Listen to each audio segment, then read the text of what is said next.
ఆ దేవుడు మాకు అద్భుతం చెయ్యకపోయినా పర్వాలేదు, మమ్మల్ని ఆ ఫైరీ ఫర్నేస్ నుంచి మమ్మల్ని రక్షించకపోయినా పర్వాలేదు, మేము మాత్రం ఎవరినైతే సేవిస్తున్నామో, దేని నామంలో ప్రేయర్ చేస్తున్నామో, ఏ విషయంలో మేము రోషంగా ఉన్నామో దీనిని మాత్రం మేము వదిలిపెట్టాము. మాకు అద్భుతం జరగకపోతే జరగకపోయింది. దేవుని యొక్క థ్రోన్ దగ్గర ఆ గ్లోరీ అనేది లిటరల్ గా వారి చుట్టూ ఆవరించబడి ఉన్న వీళ్ళు భూ సంబంధమైన దాని విషయంలో నా నిమిత్తమై వాళ్ళు కంప్లీట్ గా వదిలిపెట్టడానికి సిద్ధంగా ఉన్నారు. భూ సంబంధమైన ప్రాబ్లం విషయంలో నా విషయమై వాళ్ళు ఖచ్చితంగా అదే రోషంతో ఉన్నారు. కాబట్టి నిజంగా నేను నమ్ముతున్నా దేవుని యొక్క థ్రోన్ ఏ ప్లేస్ లో ఉన్నదో ఆ ప్లేస్ నుంచి మాత్రం ఖచ్చితంగా వీళ్ళ చుట్టూ మాత్రం అదే గ్లోరీ అనేది కవర్ చేయబడి ఉన్నది. వాళ్ళని తీసుకుని వెళ్ళి అందులో వేసినప్పటికీ, ఆ ఫైర్ లో వేసినప్పటికీ వీళ్ళు వన్ సైడ్ వీళ్ళు దేవుని యొక్క పవర్ ని షో చేస్తున్నారు, మరొక సైడ్ వాళ్ళ లోపల కన్విక్షన్ అనేది క్రియేట్ అవుతుంది.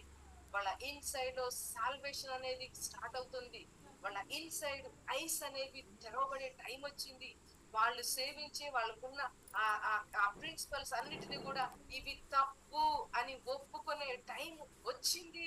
వన్ సైడ్ ఏమో దేవుని యొక్క కింగ్డమ్ అనేది కోసం బయలుపరచబడే టైం వచ్చింది, మరొక సైడ్ ఏమో వాళ్ళు ఏదైతే పట్టుకున్నారో దాన్ని హోప్లెస్ అయిపోయి అది వదిలిపెట్టి ఇది వీకు, ఇది పవర్లెస్, ఇది నథింగ్, ఇది అబద్ధం అని వాళ్ళ నోటితోటి వాళ్ళు ఒప్పుకునే టైం వచ్చింది. దీన్నే మనం ఏమంటామంటే దేవుని యొక్క అభిషేకం అనేది నీ ఇన్సైడ్ లో ఉన్నది. కాబట్టి ఆయన యొక్క స్పిరిట్ పవర్ ద్వారా నువ్వు ఆ gospel revolution, gospel revolution with gospel ఏమంటారంటే అది వన్ సైడ్ ఏమో అది రెవల్యూషనే, అది వన్ సైడ్ రెవల్యూషన్ అది క్రీస్తుని గురించింది, మరొక సైడ్ చెప్పాలంటే వాళ్ళకి గాస్పుల్ ను అందిస్తున్నాం. ఒక్క గాస్పుల్ సింపుల్ గా నువ్వు చెప్తే ఏమీ జరగదు, కానీ నీ లోపల ఏదో వాళ్ళు చూస్తేనే కనుక, నీ లోపల ఏదో ఇన్నర్ గా ఏదో ఏదో గ్రేట్ గా ఏదో సూపర్ గా ఏదన్నా సంథింగ్ ఏదో ఉంటేనే కనుక వాళ్ళు ఒప్పుకోరు.